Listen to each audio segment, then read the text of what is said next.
പരിശുദ്ധാത്മാവേ സഹായക, നിരന്തരമെന്നെ സഹായിക്കണേ.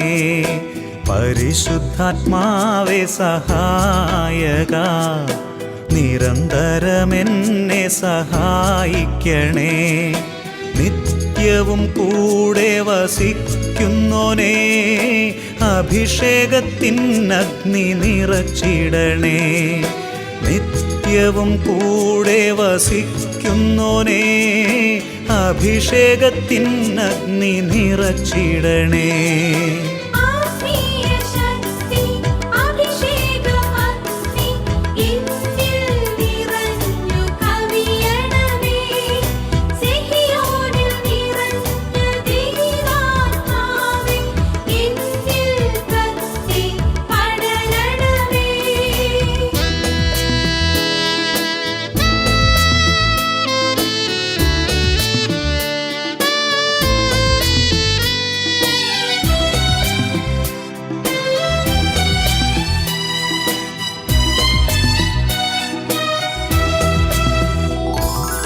എന്നുള്ളിൽ നിറയുന്ന ദൈവിക ശക്തി ലൗകിക ശക്തിയെ തകർത്തിടുന്നു. പാപനീതി ന്യായ ബോധ്യങ്ങൾ ഹൃത്തിൽ നിറച്ചെന്നെ അഭിഷേചിക്കൂ. പാപനീതി ന്യായ ബോധ്യങ്ങൾ ഹൃത്തിൽ നിറച്ചെന്നെ അഭിഷേചിക്കൂ. പരിശുദ്ധാത്മാവേ സഹായക, നിരന്തരമെന്നെ സഹായിക്കണേ.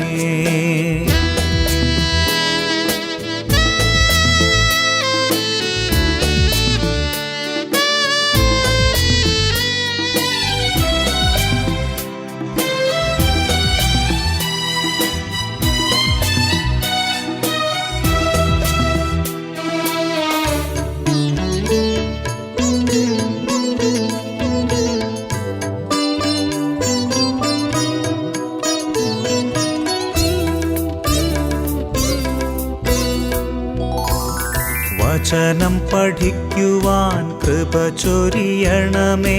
അനുസ്മരിച്ചിടാനും വരമരുളൂ. ദൈവപുത്രന് സാക്ഷ്യമേകാൻ അഭിഷേക അഗ്നിയെ ജ്വലിപ്പിച്ചിടൂ.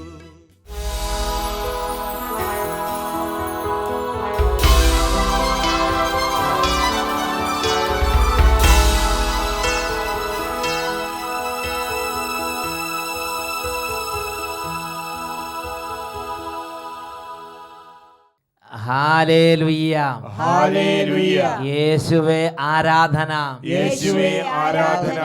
ഷാലോം ടിവിയുടെ എല്ലാ പ്രേക്ഷകർക്കും രക്ഷിതാവും കർത്താവുമായ യേശു ക്രിസ്തുവിൻ്റെ ധന്യനാമത്തിൽ കൃപയും സമാധാനവും. Hallelujah, hallelujah, hallelujah, hallelujah. ഇന്ന് നാം ചിന്തിക്കുന്നത് വെളിപ്പെടാനിരിക്കുന്ന മഹത്വം എന്നതിനെക്കുറിച്ചാണ്. റോമാലേഖനത്തിൽ 8-ാം അധ്യായത്തിൽ 18-ാം തിരുലിഖിതം നമുക്ക് വെളിപ്പെടാനിരിക്കുന്ന മഹത്വത്തോട് തുലനം ചെയ്യുമ്പോൾ ഇന്നത്തെ കഷ്ടതകൾ തുലോം നിസ്സാരങ്ങളാണെന്ന് നാം അറിയുന്നു. Hallelujah, hallelujah. പ്രിയപ്പെട്ട സഹോദരങ്ങളെ, ഈ ഭൂമിയിലുള്ള അനുഗ്രഹീതമായ പ്രത്യാശയാണ് വെളിപ്പെടാനിരിക്കുന്ന മഹത്വത്തെക്കുറിച്ചുള്ള നമ്മുടെ പ്രതീക്ഷ. Hallelujah, hallelujah. വചന ശുശ്രൂഷയിലേക്ക് പ്രവേശിക്കുന്നതിന് മുമ്പ് ഒന്ന് രണ്ട് വ്യക്തിയുടെ അനുഭവങ്ങൾ കേട്ട് ഒന്ന് പ്രാർത്ഥിച്ച് വചന ശുശ്രൂഷയിലേക്ക് നമുക്ക് പ്രവേശിക്കാം. എൻ്റെ പേര് റാണി അഗസ്റ്റിൻ, ചുള്ളിക്കലിടവയിൽ നിന്ന് വരുന്നു. എൻ്റെ മകൻ്റെ ആവശ്യമാണ് ഞാൻ പറയാൻ പോകുന്നത്. അവന് UK BSc നേഴ്സിങ്ങിന് പഠനത്തിനായി പോയതായിരുന്നു. അവൻ്റെ വിസയുടെ കാലാവധി തീരുകയും ഡിസംബർ 1 2011 ഡിസംബർ 1 തിരിച്ചു പോരുകയും ചെയ്യേണ്ട അവസ്ഥയായിരുന്നു. അവൻ എന്നോട് സങ്കടപ്പെട്ട് പറയുകയും ഞാൻ ആ നവംബർ ആദ്യത്തെ ആഴ്ച അട്ടപ്പാടിയിൽ ചെല്ലുകയും അവിടുത്തെ പ്രാർത്ഥനയിലും ആരാധനയിലും വിശുദ്ധ കുർബാനയിലേക്ക് സംബന്ധിച്ചപ്പോൾ ഞാൻ ഇങ്ങനെ പ്രാർത്ഥിച്ചു: എൻ്റെ കാരുണ്യവാനായ ഈശോയെ, നിനക്ക് മനസ്സാവുമെങ്കിൽ ഈ 30 എൻ്റെ മോൻ്റെ വിസ അടിച്ചു വരണമേ എന്ന് പ്രാർത്ഥിച്ച് കണ്ണുനീരിട്ടുള്ള പ്രാർത്ഥന ദൈവം സ്വീകരിച്ച് നവംബർ 30 രാത്രി 11:45 അവൻ അവിടെ നിന്ന് വിളിച്ചു പറഞ്ഞ് 27 പിള്ളേരിൽ ഇവന് മാത്രം വിസ അടിച്ചു വന്നേക്കണമെന്ന് പറഞ്ഞു. 27 പേരിൽ ആ കുട്ടിക്ക് മാത്രം അന്ന് അങ്ങോട്ട് വിസ അടിച്ചു കൊടുത്ത്. ഈ അമ്മ ഹൃദയം നുറുങ്ങി ഒറ്റ പ്രാർത്ഥനയാണ്: ഈ 30 എൻ്റെ മകന് വിസ അടിച്ചു തരണേ എന്ന് പറഞ്ഞ് കരഞ്ഞ് പ്രാർത്ഥിച്ച് ആ 30 അങ്ങോട്ട് അടിച്ചു കൊടുത്ത്. 12 മണി, ഒരു 15 മിനിറ്റ് കൂടെ കഴിഞ്ഞാൽ 12 മണിയാവും, ദിവസം മാറും. 11:45 ആ വിസ അടിച്ചു കൊടുത്ത്. ഭയങ്കര സംഭവം. Praise the Lord. ഈ അമ്മയുടെ പ്രാർത്ഥന കേട്ട് ആ കുട്ടി പറയാം, അവർ 27 പേരാണ് ആ ടീം, അതിൽ ഒരാൾക്ക് മാത്രം അന്ന് രാത്രി അങ്ങോട്ട് വിസ കിട്ടി.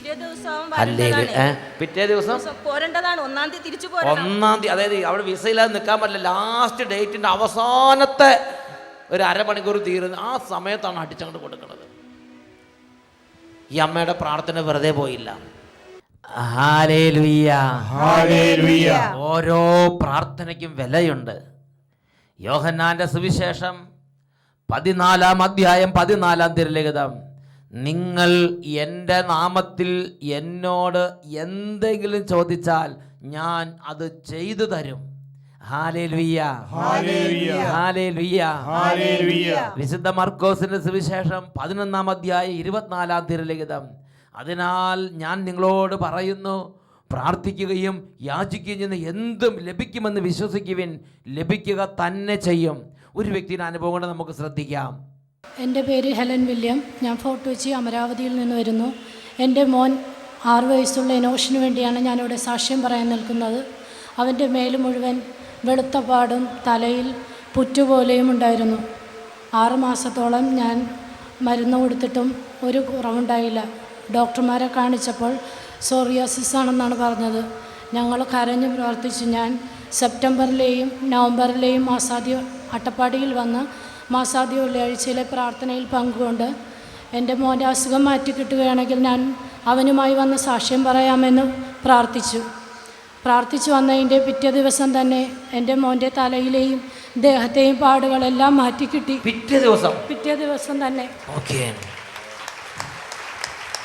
അതിന് ഞാൻ യേശുവിനോട് നന്ദി പറയുന്നു. യേശുവേ നന്ദി, യേശുവേ സ്തോത്രം. പിറ്റേ ദിവസം അത്ഭുതകരമായി ശരീരത്തിൽ അത് വാഷ് ചെയ്യപ്പെട്ടു, അങ്ങോട്ട് കഴുകപ്പെട്ടു. Hallelujah, hallelujah.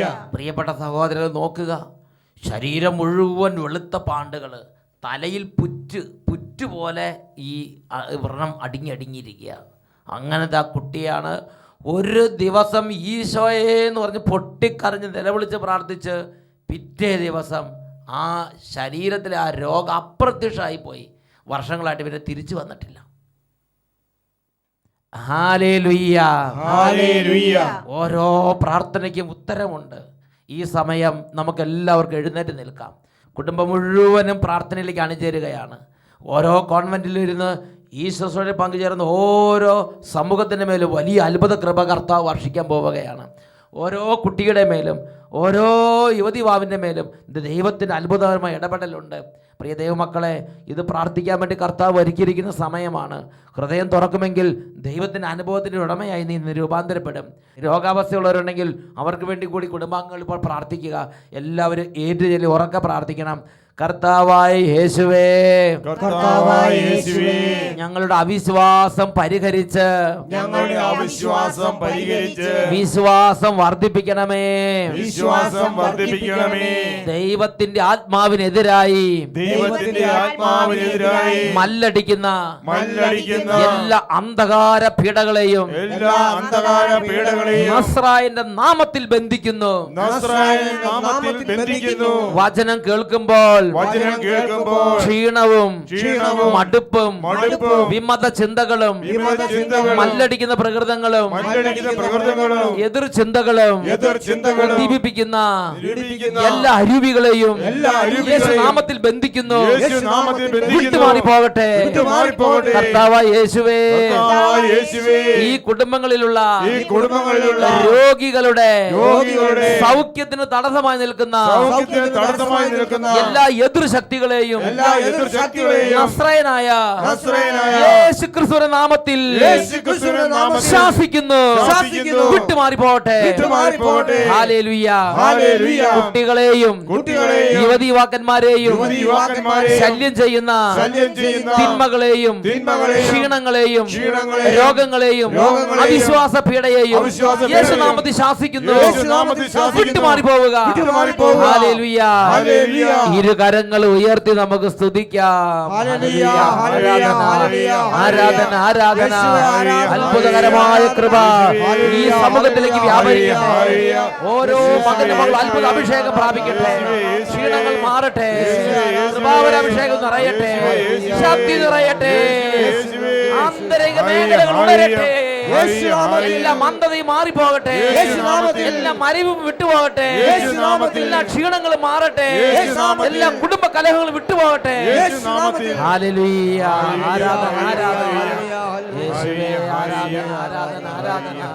ഹല്ലേലൂയ ഹല്ലേലൂയ യേശുവേ. ആരാധന ആരാധന. Hallelujah hallelujah. ഓ ദൈവമേ, ഈ കുടുംബങ്ങളെ ഇപ്പോൾ അഭിഷേകം ചെയ്യണമേ കർത്താവേ. രോഗിയായി കിടക്കുന്ന മകനെ ഇപ്പോൾ അവിടുന്ന് സ്പർശിക്കണമേ കർത്താവേ. രോഗിയായി കിടക്കുന്ന ഈ മകളെ ഇപ്പോൾ അവിടുന്ന് അത്ഭുതകരമായി എഴുന്നേൽപ്പിക്കണമേ കർത്താവേ. ഓ യേശുവിൻ്റെ നാമമഹത്വത്തിന് വേണ്ടി പിതാവേ, ഈ കുടുംബത്തെ അത്ഭുതം ചെയ്ത് ഇന്ന് അങ്ങയുടെ നാമത്തെ അവിടുന്ന് അനശ്വരമാക്കണമേ യേശുവേ. ആരാധന ആരാധന. ഓരോ ക്ഷീണങ്ങളും ഓരോ രോഗികളും ഇപ്പോൾ സൗഖ്യം പ്രാപിക്കട്ടെ. ഓരോ രോഗങ്ങളും വിട്ടുമാറി പോകട്ടെ. ആരാധന ആരാധന ആരാധന. യേശുവേ നന്ദി. യേശുവേ സ്തുതി. യേശുവേ ആരാധന. Praise the Lord. Praise the Lord. ശാന്തമായി നല്ല വിധത്തിൽ ഈ വചനം സ്വീകരിക്കുക. പ്രിയപ്പെട്ട സഹോദരങ്ങളെ, നമുക്ക് വെളിപ്പെടാനിരിക്കുന്ന മഹത്വത്തോട് തുലനം ചെയ്യുമ്പോൾ ഇന്നത്തെ കഷ്ടതകൾ നിസ്സാരങ്ങളാണെന്ന് നാം അറിയുന്നു. പ്രിയപ്പെട്ട സഹോദരങ്ങളെ, ഈ ഭൂമിയിലുള്ള നമ്മുടെ പ്രതീക്ഷയാണ് വെളിപ്പെടാനിരിക്കുന്ന മഹത്വം. ഞാനൊരു അമ്മച്ചിയെ കണ്ടുമുട്ടി. ആ അമ്മച്ചി 12 മക്കളെ വളർത്തിയൊരമ്മയാണ്. ഒരാൾ പഠിച്ച് ഓസ്ട്രേലിയയിലാണ്, ഒരാൾ പഠിച്ച് അമേരിക്കയിലാണ്, ഒരാൾ അങ്ങനെ അനേക രാജ്യങ്ങളിൽ മക്കൾ നല്ല സ്ഥിതിയിലാണ്. പ്രിയപ്പെട്ട സഹോദരങ്ങളെ, ആ അമ്മ പറയുകയാണ്, ഇന്ന് അമ്മ വാർദ്ധക്യത്തിലാണ്. ഈ അമ്മ പറയുകയാണ്, ഇന്നൊരൊറ്റ ആൾ പോലും അമ്മയെ നോക്കാനില്ല. അവരെല്ലാവരും നല്ല തിരക്കുള്ളവരാണ്. അതുകൊണ്ട് ഈ അമ്മ അങ്ങനെ വാർദ്ധക്യത്തിൻ്റെ ഒരു സാഹചര്യത്തിൽ ഇരിക്കുകയാണ്, ഒറ്റയ്ക്ക് താമസിക്കുകയാണ്. നല്ല വീടുണ്ട്, പക്ഷേ ഹൃദയത്തിനും മനസ്സിനും ഏകാന്തത. അപ്പോൾ ഈ മക്കൾ ശരിക്കും പറഞ്ഞാൽ കുറേ നന്ദികേടൊക്കെ കാണിക്കുന്നുണ്ട്. സമ്പത്തിനെ പ്രതിയൊക്കെ പലരും അങ്ങോട്ടും ഇങ്ങോട്ടും കലഹിച്ചിട്ടുണ്ട്. അങ്ങനെ ഈ അമ്മയോട് കുറേ പേർക്ക് ബന്ധം വിച്ഛേദിച്ച സ്ഥിതിയിലാണ്. പ്രിയപ്പെട്ട സഹോദരങ്ങളെ, എങ്കിലും ഈ അമ്മ ഈ മക്കളെല്ലാം നന്നായി സ്നേഹിച്ചു, മുഴുവൻ സമ്പത്ത് അവർക്കൊക്കെ പാർട്ടീഷൻ ചെയ്ത് കൊടുത്തു. അങ്ങനെ അമ്മ എല്ലാം നല്ല വിധത്തിൽ മക്കളെ വളർത്തി, നല്ല വിധത്തിൽ മക്കൾക്ക് വേണ്ടി ചെയ്തു. അപ്പോൾ ഈ അമ്മയുടെ സ്ഥിതി കേട്ടപ്പോൾ എനിക്ക് ഒരു മനോവിഷമം ഉണ്ടായി. ഞാൻ അമ്മയോട് ചോദിച്ചു, അമ്മ ഇത്രയൊക്കെ കഷ്ടപ്പെട്ട് ഒന്നുമില്ലാത്ത കാലത്ത് ഈ അപ്പൻ നേരത്തെ മരിച്ചു, ഈ 12 മക്കളെ വളർത്തി, അങ്ങനെ കഷ്ടപ്പെട്ട് എല്ലാത്തിനും ഓരോ നിലയിലാക്കി. ഈ 12 മക്കളെ വളർത്തിയിട്ട് ഇന്ന് ആരും തിരിഞ്ഞു നോക്കാതെ അങ്ങനെ തിരിക്കുമ്പോൾ അമ്മയ്ക്ക് സങ്കടമുണ്ടോ? അപ്പോൾ ഈ അമ്മ പറയാണ്, എന്തിനാച്ചാ സങ്കടപ്പെടുന്നത്? സ്വർഗം ഉണ്ടല്ലോ, സ്വർഗമുണ്ടല്ലോ, ഇവിടെ നന്ദിയോ നന്ദികടോ ഞാൻ കാര്യമാക്കുന്നില്ല. ഇവിടെ മക്കളിൽ നിന്ന് എന്തെങ്കിലും കിട്ടാൻ വേണ്ടിയല്ല ഞാൻ മക്കളെ വളർത്തിയത്. എൻ്റെ ദൈവം എൻ്റെ മക്കളെ ഏൽപ്പിച്ചു, ഞാൻ അവരെ നന്നായി നോക്കി, അവരെ നന്നായി വളർത്തി, അവർ നല്ല സ്ഥിതിയിലായി. എനിക്കുള്ളത് സ്വർഗത്തിൽ എൻ്റെ ദൈവം കരുതിയിട്ടുണ്ട് അച്ഛാ. നല്ല സന്തോഷത്തോടെ ഇന്ന് ഈ ഞെരുക്കത്തിലൂടെ കടന്നു പോവുകയാണ്. ഉറക്കെ പറയാം ഹല്ലേലൂയ.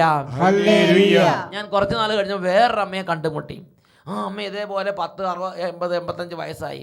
നേരത്തെ തന്നെ ഭർത്താവ് മരിച്ചു. ആകെ ഒരു മകനേ ഉള്ളൂ. ആ മകനെ നന്നായി വളർത്തി. എന്നാൽ ആ മകൻ ഈ ഒരു പ്രത്യേക ചീത്ത കൂട്ടുകെട്ടിൽ മുഴുകി, കഞ്ചാവിന് അടിമയായി, വാറ്റുചാരായി ഉണ്ടാക്കി. അങ്ങനെ നാടിനും വീടിനും തലവേദനയായി മാറി. ഈ അമ്മ എന്ത് പറഞ്ഞാലും കേൾക്കുകയല്ല, പള്ളി പോകുകയല്ല. മാത്രമല്ല അമ്മയുടെ മുഴുവൻ കള്ള ആധാരം ഉണ്ടാക്കി എഴുതിയെടുത്ത് കുടുംബം മുഴുവൻ നശിപ്പിച്ച് ഇന്ന് ഈ അമ്മയ്ക്ക് ഒരു നേരത്തെ ഭക്ഷണം പോലുമില്ല.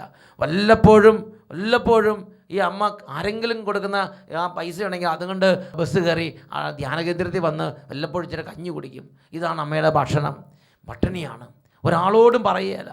പ്രിയപ്പെട്ട സഹോദരങ്ങളെ, അപ്പോൾ ഇത് നന്നായിട്ട് അറിയാവുന്ന ഏതെങ്കിലും ഒരു വ്യക്തിയോട് സംസാരിക്കുന്ന കണ്ടാൽ ആ മകൻ മൂക്കറ്റം കുടിച്ചിട്ട് ഈ അമ്മയെ മർദ്ദിക്കും. അപ്പോൾ ചില ആളുകൾ ഈ അമ്മയോട് പറഞ്ഞു, മകൻ്റെ മർദ്ദനം അതിരുവിടുമ്പോൾ അമ്മ പോലീസിൽ പോയി ഒരു പരാതി കൊടുക്ക്, ഒരു സമാധാനം ഉണ്ടാകട്ടെ. വികാരിച്ചനോ സിസ്റ്റേഴ്സോ ഒന്നും ഇടപെടാൻ പറ്റാത്തൊരു കേസ്, വലിയ ഏടാകൂടം പിടിച്ചൊരു കേസാണ്. അപ്പോൾ ഈ അമ്മ എന്നോട് പറയാ, ഞാൻ കേസ് കൊടുക്കുകയല്ല അച്ഛാ. ഞാൻ ചോദിച്ചു, അമ്മ സഹിച്ച് മടുത്തില്ലേ, ഒരു സമാധാനം ഉണ്ടാകട്ടെ.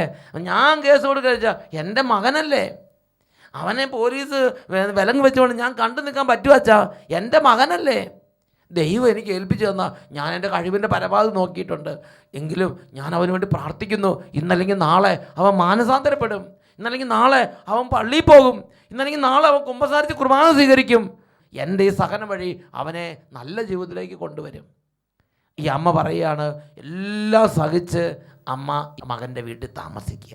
ഞാൻ അമ്മയോട് നേരത്തെ പറഞ്ഞാൽ, ഇത് പറയുന്നതിന് മുമ്പ് ഞാൻ അമ്മയോട് പറഞ്ഞായിരുന്നു, ഞാനൊരു കാര്യം ചെയ്യാം, ഒരു ഓൾഡ് ഏജ് ഹോമിൽ കൊണ്ടേക്കാം, അവിടെ നന്നായി നോക്കിക്കൊള്ളും, നല്ല സമാധാനപൂർണ്ണമായ ഒരു അന്ത്യം കിട്ടും. ഈ മകൻ്റെ കൂടെ എല്ലാ രാത്രിയും കിടന്ന് മർദ്ദനേറ്റ് ഇങ്ങനെ നെടുവീർപ്പേണ്ട കാര്യമില്ല.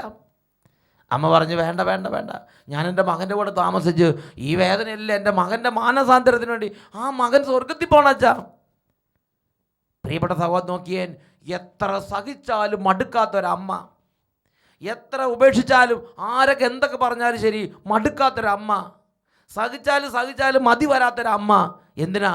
മകൻ സ്വർഗത്തിൽ പോകണം. Hallelujah, hallelujah, hallelujah, hallelujah. പ്രിയപ്പെട്ട സഹോദരങ്ങളെ, ഇതാണ് അനുഗ്രഹീതമായ പ്രത്യാശ. കുടുംബത്തിൽ തന്നെ ചിന്തിച്ച് നോക്കുക. ആ ഭാര്യയും ഭർത്താവ് ഒരുമിച്ച് ജീവിക്കുമ്പോൾ എത്രയോ കഷ്ടത, എത്രയോ ബുദ്ധിമുട്ട്. രണ്ട് മനുഷ്യന്മാർ സമാധാനമായിട്ട് ഒരുമിച്ച് ജീവിക്കുക, എല്ലാം സഹിച്ചും അടക്കി ഒതുക്കിയെല്ലാം അവരുടെ സമാധാനം ജീവിക്കുക. അല്ലെങ്കിൽ ഈ മക്കളെല്ലാം കൂടെ നോക്കി വളർത്തിയെടുക്കുക. വേണമെങ്കിൽ മക്കളൊന്നും ഇല്ലാതെ സുഖമായിട്ട് സൊള്ളിയടിച്ച് ജീവിക്കാം. എന്നാൽ അങ്ങനെയല്ല, 8, 10 മക്കളെ പ്രസവിച്ച് അതിനെയൊക്കെ നോക്കിപ്പോറ്റി വളർത്തി കരപ്പ പിടിച്ചതിനൊക്കെ ശരിയാ. അങ്ങനെ നടക്കുമ്പോൾ അതിൻ്റെ കഷ്ടതയുണ്ട്. ആ കഷ്ടത എടുത്ത് ഈ മക്കളെയൊക്കെ എന്തിനു വേണ്ടിയാണ് വളർത്തുന്നത്? ആ കഷ്ടത എടുത്ത് ഈ ഭാര്യയുടെ കൂടെ, ഈ ഭർത്താവിൻ്റെ കൂടെ അങ്ങനെ ജീവിതകാലം മുഴുവൻ ജീവിക്കുന്നത് എന്തുകൊണ്ടാണ്? അങ്ങനെ അടങ്ങി ഒതുങ്ങി വിശുദ്ധമായ മെനയ്ക്ക് ജീവിക്കുന്ന ആളുകളുടെ ജീവിതത്തിൻ്റെ അടിത്തറ സ്വർഗത്തെക്കുറിച്ച് നമ്മുടെ ദൈവം നൽകിയിരിക്കുന്ന പ്രത്യാശ തന്നെ. Hallelujah, hallelujah. വിശുദ്ധ ലിഖിതത്തിൽ ദൈവത്തിൻ്റെ വചനം വിശുദ്ധ യോഹന്നാന്റെ സുവിശേഷം 12-ാം അധ്യായം 26-ാം വാക്യം പഠിപ്പിക്കുന്നതാണ്, എന്നെ ശുശ്രൂഷിക്കുന്നവനെ എൻ്റെ പിതാവ് ബഹുമാനിക്കും, എന്നെ ശുശ്രൂഷിക്കുന്നവനും ഞാൻ ആയിരിക്കുന്നിടത്ത് എൻ്റെ ശുശ്രൂഷകനും ആയിരിക്കും. യേശു ക്രിസ്തു തൻ്റെ അത്ഭുതമായ ആ സ്നേഹം ഒരു വാഗ്ദാനമായി നൽകുകയാണ്. ഞാൻ ആയിരിക്കുന്നിടത്ത് എൻ്റെ ശുശ്രൂഷകനും ആയിരിക്കും. നമ്മൾ ഇന്നല്ലെങ്കിൽ നാളെ മരിക്കും. എന്നും ഇങ്ങനെ ഇരിക്കില്ല. ഇന്നല്ലെങ്കിൽ നാളെ മരിക്കും. അങ്ങനെ മരിക്കുമ്പോൾ, അല്ലെങ്കിൽ യേശുവിൻ്റെ 2ാം വരവ് വരുമ്പോൾ യേശു പറയാണ്, ഞാൻ എന്നെ ശുശ്രൂഷിക്കുന്നവനെ ഞാൻ നോക്കും, എന്നിട്ട് അവനെ ഞാൻ ആദ്യം എൻ്റെ അടുത്തേക്ക് ഞാൻ കൊണ്ടുവരും. ഇപ്പോൾ എല്ലാം തെമാടികളും നല്ലവരും മോശക്കാരും ദുഷ്ടന്മാരും വിശുദ്ധന്മാരെല്ലാം ഒരുമിച്ച് വളരുക. ഗോതമ്പും കളയും ഒരുമിച്ച് വളരുന്നത് പോലെ യുഗാന്ത്യം വരെ ഇതെല്ലാം കൂടി ഇടകലർന്ന് വളർന്നുകൊണ്ടിരിക്കുകയാണ്. എന്നിട്ട് ഈശോ പഠിപ്പിക്കുകയാണ്, യുഗാന്ത്യം വരുമ്പോൾ ഞാൻ എൻ്റെ ദൂതന്മാരെ അയക്കും, അതാണ് വിശുദ്ധ മത്തായിയുടെ സുവിശേഷത്തിൽ 24-ാം അധ്യായത്തിൽ 31-ാം തിരുലിഖിതം. വലിയ കാഹളധ്വനികളോടെ അവൻ തൻ്റെ ദൂതന്മാരെ അയക്കും. അവർ ആകാശത്തിൻ്റെ ഒരറ്റം മുതൽ മറ്റേ അറ്റം വരെ 4 ദിക്കുകളിൽ നിന്ന് അവൻ്റെ തെരഞ്ഞെടുക്കപ്പെട്ടവരെ ഒരുമിച്ച് കൂട്ടും. Praise the Lord. Hallelujah. ഈ ഭൂമിയിൽ ഇപ്പോൾ അടങ്ങി ഒതുങ്ങി ജീവിക്കുമ്പം, ക്ഷമിച്ച് സഹിച്ച് ജീവിക്കുമ്പം, എഴുതപ്പെട്ട വചനം ലംഘിക്കാതെ ദൈവത്തെ ഓർത്ത് സ്വർഗത്തെ ഓർത്ത് ജീവിക്കുന്ന ഒരു മകൻ, ജീവിക്കുന്ന ഒരു മകളാണെങ്കിൽ, പ്രിയ മകനെ, പ്രിയ മകളെ, നിന്റെ പേരെഴുതി നിന്നെ ഓർത്ത് നിനക്ക് വേണ്ടി കരുതി നിനക്ക് വേണ്ടി ഒരുക്കി കാത്തിരിക്കുന്ന ഒരു പിതാവുണ്ട്, കാത്തിരിക്കുന്ന ഒരു ദൈവമുണ്ട്, നിനക്ക് വേണ്ടി ഒരു സ്വർഗം ഒരുക്കുന്ന ഒരു അപ്പനുണ്ട്. ഹല്ലേലൂയ. ആ രാജ്യത്തേക്ക് നിന്നെ കൊണ്ടുപോകാൻ അവൻ തന്നെ ദൂതന്മാരെ അയക്കും. ഗോതമ്പ് അറപ്പുരയിലേക്ക് എടുക്കുന്നത് പോലെ കളകളെല്ലാം അടുക്കി കെട്ടി കത്തിക്കാൻ വേണ്ടി മാറ്റി വെച്ചിട്ട് ഗോതമ്പ് മാത്രം ശേഖരിച്ച് അത് അറയിലേക്ക് കൊണ്ടുപോകുന്നത് പോലെ അവിടുന്ന് വലിയ കാഹളധ്വനികളോടെ തൻ്റെ ദൂതന്മാരെ അയച്ച് അവർ ആകാശത്തിൻ്റെ ഒരറ്റത്ത് മറ്റേ അറ്റം വരെ 4 ദിക്കുകളിൽ നിന്ന് യോഗ്യരായവരെ, തെരഞ്ഞെടുക്കപ്പെട്ടവരെ ഒരുമിച്ച് കൂട്ടി യേശുക്രിസ്തുവിൻ്റെ അരികിലേക്ക് കൊണ്ടുവരും. വെളിപാടിൻ്റെ പുസ്തകത്തിൽ 3-ാം അധ്യായം 21-ാം തിരുലിഖിതം യേശു പഠിപ്പിക്കുകയാണ്, ഞാൻ വിജയം വരിച്ച് എൻ്റെ പിതാവിനോടൊത്ത് അവിടുത്തെ സിംഹാസനത്തിൽ ഇരിക്കുന്നത് പോലെ വിജയം വരിക്കുന്നവനെ എന്നോടൊത്ത് എൻ്റെ സിംഹാസനത്തിൽ ഞാൻ ഇരുത്തും. Praise the Lord.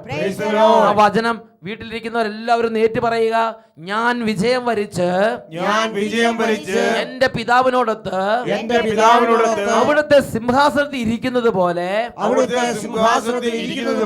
വിജയം വരിക്കുന്നവനെ എന്നോടൊത്ത് എന്റെ സിംഹാസനത്തിൽ ഞാൻ ഇരുത്തും. ഹല്ലേലൂയ. നമുക്ക് വേണ്ടി സ്വർഗസ്ഥനായ പിതാവ് നമുക്ക് വേണ്ടി യേശുക്രിസ്തുവിന് അരികിൽ ഒരു സ്ഥാനം ഒരുക്കി തരിക മാത്രമല്ല, യേശുവിനോടൊത്ത് യേശുവിന്റെ സിംഹാസനത്തിൽ യേശു നമ്മൾ ഇരുത്തുമെന്ന് തിരുലിഖിതം വ്യക്തമായി വെളിപ്പെടുത്തുകയാണ്. ഉറക്കെ പറയാം, പ്രൈസ് ദി ലോർഡ്. ഹല്ലേലൂയ. യോഹന്നാന്റെ 1-ാമത്തെ ലേഖനത്തിൽ 3-ാമത്തെ അധ്യായത്തിൽ 2-ാമത്തെ തിരുലിഖിതം, 1 യോഹന്നാൻ 3-ാം അധ്യായം 2, 3 തിരുലിഖിതങ്ങൾ. നാം എന്തായി തീരുമെന്ന് ഇതുവരെയും വെളിപ്പെട്ടിട്ടില്ല. എങ്കിലും ഒരു കാര്യം നാം അറിയുന്നു, അവിടുന്ന് പ്രത്യക്ഷനാകുമ്പോൾ നാം അവിടുത്തെ പോലെയാകും. അവിടുന്ന് പ്രത്യക്ഷനാകുമ്പോൾ എൻ്റെ യേശുവിൻ്റെ 2-ാം വരവിൽ എൻ്റെ യേശു എന്നെ അവിടുത്തെ പോലെയാക്കി മാറ്റും. ഹല്ലേലൂയ. വീണ്ടും വചനം പഠിപ്പിക്കുകയാണ്, ഈ പ്രത്യാശയുള്ളവൻ അവിടുന്ന് പരിശുദ്ധനായിരിക്കുന്നത് പോലെ തന്നെ തന്നെ വിശുദ്ധനാക്കി സൂക്ഷിക്കുന്നു. പ്രിയപ്പെട്ട സഹോദരങ്ങളെ, ആരെങ്കിലും എന്തെങ്കിലും 4 കാലും മുറിച്ച് ചാടുന്നത് കണ്ടാൽ അതുപോലെ ചാടാൻ നിൽക്കരുത്. ആരെങ്കിലും യാതൊരു തരത്തിലും ലക്കാനും ഇല്ലാതെ കുത്തഴിഞ്ഞ് ജീവിതം നയിക്കുന്നത് കണ്ടാൽ അതുപോലെ ജീവിക്കാൻ നിൽക്കരുത്. ആരെങ്കിലും എന്തെങ്കിലും യാതൊരു നിയന്ത്രണമില്ലാതെ ജീവിതത്തെ അങ്ങനെ കെട്ടഴിഞ്ഞ് ചങ്ങാടം വിടുന്ന പോലെ, പുഴയിൽ ഒഴുകുന്ന കെട്ടഴിഞ്ഞ് ചങ്ങാടം പോകുന്നത് പോലെ ജീവിതത്തെ വിടുന്ന കണ്ടാൽ അതുപോലെ ജീവിക്കാൻ നിൽക്കരുത്. ഒരു വിശ്വാസി എന്ന നിലയിൽ നമ്മുടെ ജീവിതത്തിന് ഒരു ക്രമവും ചിട്ടയും വേണം, ഒരു പ്രത്യാശ നമുക്ക് വേണം. ഈ പ്രത്യാശയുള്ളവൻ അവിടുന്ന് പരിശുദ്ധനായിരിക്കുന്നത് പോലെ തന്നെ തന്നെ വിശുദ്ധനാക്കുന്നു. ഹല്ലേലൂയ. ഈ നിമിഷങ്ങളിൽ നമുക്കെല്ലാവർക്കും എഴുന്നേറ്റ് നിൽക്കാം. കൊരിന്ത്യർ എഴുതിയ 1-ാം ലേഖനത്തിൽ 9-ാം അധ്യായത്തിൽ 24-ാം തിരുലിഖിതം, മത്സരക്കളത്തിൽ എല്ലാവരും ഓടുന്നെങ്കിലും സമ്മാനാർഹനാകുന്നത് ഒരുവൻ മാത്രമാണെന്ന് നമുക്കറിയാമല്ലോ. ആകയാൽ സമ്മാനം ലഭിക്കേണ്ടതിനായി ഓടുവിൻ. 2 കരങ്ങൾ ഉയർത്തി, ദൈവമേ, ഈ ഭൂമിയിൽ അങ്ങയുടെ നാമത്തിന് യോഗ്യമായ വിധം ഒരു വിശുദ്ധ ജീവിതം നയിക്കാനുള്ള ഉണർവ്, ഒരു പ്രത്യാശ, സ്വർഗത്തെക്കുറിച്ച് പ്രത്യാശ, യേശുവിൻ്റെ 2-ാം വരവിനെക്കുറിച്ച് പ്രത്യാശ. ഈ ഭൂമിയിൽ ഞാൻ എടുക്കുന്ന ഓരോ ഭാരത്തിനും ഓരോ കണ്ണുനീരിനും ഓരോ വേദനയ്ക്കും സമ്മാനം നൽകുന്ന എൻ്റെ ദൈവത്തിൻ്റെ ആഗമനത്തെക്കുറിച്ച് അനുഗ്രഹീതമായ ഒരു പ്രത്യാശ എൻ്റെ ഹൃദയത്തിൽ നട്ടുപിടിപ്പിക്കണമേ. കരങ്ങൾ ഉയർത്തി സ്തുതിക്കട്ടെ. ഓ ദൈവമേ, ഈ നിമിഷങ്ങൾ അത്ഭുതകരമായി ഇടപെടണമേ. ഹൃദയങ്ങളിൽ നിന്ന് കളകൾ പറിക്കണമേ. ഓരോ അന്ധകാര ചിന്തയുടെ വേരുകൾ അറ്റുപോകട്ടെ. സാത്താൻ വിളിച്ചിരിക്കുന്ന നുണചിന്തകൾ ലോകപ്രകാരമുള്ള ഓരോ തരത്തിലുള്ള നുണചിന്തകൾ ഹൃദയങ്ങളിൽ നിന്ന് യേശുനാമത്തിൽ വിട്ടുമാറി പോട്ടെ. ആരാധന ആരാധന ആരാധന. മദ്യപാനികളെ ശാസിക്കുന്നു, അന്ധകാരികളെ ശാസിക്കുന്നു, തലകദോഷങ്ങളെ ശാസിക്കുന്നു, ദുശീലങ്ങളെ ശാസിക്കുന്നു, അടഞ്ഞ ഹൃദയങ്ങളെ ശാസിക്കുന്നു. ഇപ്പോൾ വിടുതൽ പ്രാപിക്കട്ടെ. ആരാധന ആരാധന ആരാധന. യേശുവേ, കൃപയുടെ ആത്മാവ് പ്രവേശിക്കട്ടെ, വചനത്തിന്റെ അഭിഷേകം പ്രവേശിക്കട്ടെ, ജ്ഞാനത്തിന്റെ അഭിഷേകം പ്രവേശിക്കട്ടെ, വിശുദ്ധിയുടെ അഭിഷേകം പ്രവേശിക്കട്ടെ. ആരാധന ആരാധന ആരാധന ആരാധന ആരാധന. യേശുവേ യേശുവേ ആരാധന ആരാധന. യേശുവേ ആരാധന ആരാധന ആരാധന. യേശുവേ ആരാധന ആരാധന ആരാധന. യേശുവേ യേശുവേ ആരാധന. യേശുവേ ആരാധന. റോമാലേഖനത്തിൽ 8-ാം അധ്യായത്തിൽ 18-ാം തിരുലിഖിതം നമുക്ക് വെളിപ്പെടാനിരിക്കുന്ന മഹത്വത്തോട് തുലനം ചെയ്യുമ്പോൾ ഇന്നത്തെ കഷ്ടതകൾ തുലോം നിസ്സാരങ്ങളാണെന്ന് നാം അറിയുന്നു. Hallelujah hallelujah hallelujah hallelujah.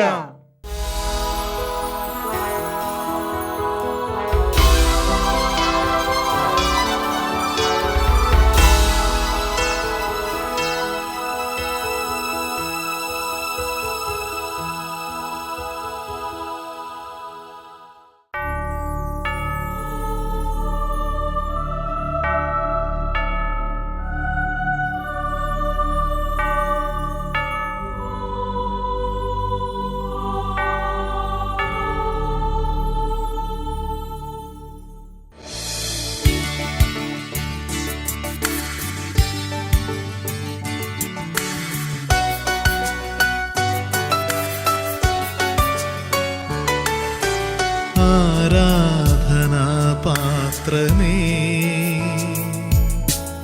ആരാധ്യനാമേശുവേ,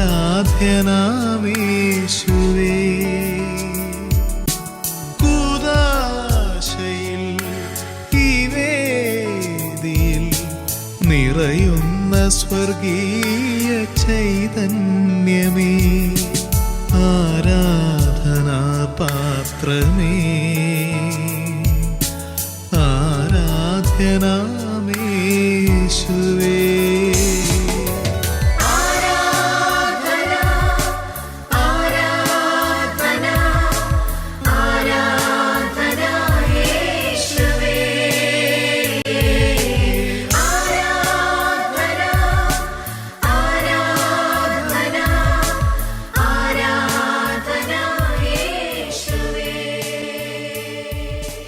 hallelujah hallelujah hallelujah hallelujah. 107-ാം സങ്കീർത്തനത്തിൽ 7 മുതൽ തുടർന്ന് അങ്ങോട്ടുള്ള വചനങ്ങളിലെല്ലാം കഷ്ടതയിൽ അകപ്പെട്ട ദൈവജനം നിലവിളിച്ചപ്പോൾ അവിടുന്ന് തൻ്റെ വചനം അയച്ച് അവരെ രക്ഷിച്ചതിനെ കുറിച്ച് വെളിപ്പെടുത്തുകയാണ്. ഈ നിമിഷങ്ങളിൽ 2 കരങ്ങൾ ഈശോയിലേക്ക് ഉയർത്തിപ്പിടിക്കാം. യേശുവിനെ നാമം ഉറക്കെ വിളിക്കണം. യേശുവിനെ നാമം വിളിച്ചപേക്ഷിക്കുന്ന എല്ലാവരുടെ മേലും യേശുവിനെ നാമത്തിലുള്ള അത്ഭുത വിജയമുണ്ട്. എല്ലാവരും കരങ്ങൾ ഈശോയിലേക്ക് ഉയർത്തി യേശുവേ യേശുവേ എന്ന് ഉറക്കെ വിളിക്കട്ടെ. യേശുവേ യേശുവേ എല്ലാവരും വിളിക്കുന്നു. യേശുവേ യേശുവേ യേശുവേ. കരങ്ങൾ ഉയർത്തി ഒരുമിച്ച് ഉറക്കെ വിളിക്കുന്നു. യേശുവേ